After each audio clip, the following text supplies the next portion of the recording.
More people are falling victim to scams in Pennsylvania, and the state attorney general is fighting back. Dave Sunday spoke with Aid on Your Side consumer investigator Brian Roche to explain why the number of reported scams is growing. And it breaks my heart every time I see someone lose that to a scam that could have been prevented. State Attorney General Dave Sunday tells me there's a lot of that heartbreak to go around these days as his office is seeing scam numbers go up. The number of scams reported to the AG's office in 2024, roughly 3,500. That increased to 4,000 last year. And the reported dollar losses in Pennsylvania are staggering. $45 million in 2024, $75 million lost to scammers in 2025. The number one target for scammers, no surprise, it's senior citizens. We created an elder exploitation unit whose sole purpose is to identify, investigate, and prosecute scammers here in Pennsylvania. It was expected to become a problem, and it has become a problem. Artificial intelligence has been an absolute game changer in favor of the scammers.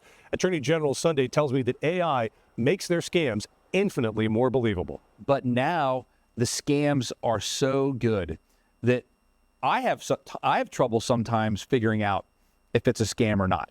I mean, that's how good they are. Sunday tells me his office is getting a lot of complaints about jury duty scams, as scammers use AI to sound like callers from your county sheriff's office. Gift cards continue to be a preferred method of money transfer because they can't be traced. And reported cryptocurrency transactions continue to grow because they also cannot be traced. It's no wonder why the scam numbers are going up. You're out there fighting this. I'm trying to educate people about it. Yep. But the numbers are going up. Are we losing the fight? I mean, this isn't going away. Technology is going to continue to advance. There's going to be more opportunities for bad guys to try to steal your money. So you used to be able to spot a scam email or a text because of the bad grammar, the poor punctuation, or strange use of words. You used to be able to spot a scam call because the caller had a foreign accent. Artificial intelligence has eliminated those warning signs. Scammers have upped their game, so you cannot let your guard down, folks. And as we head into the new year, I urge you to question every email, text message, or phone call you get from someone you do not know. Do not act immediately. I often tell people when they call me on the phone, I talk to viewers a lot every day, trust your gut. If you suspect there is a scam, it's probably a scam. And the numbers we saw from the state, they came out as we just saw in this story. We're expecting the numbers from the feds in about 6 weeks. We're expecting them to also be up.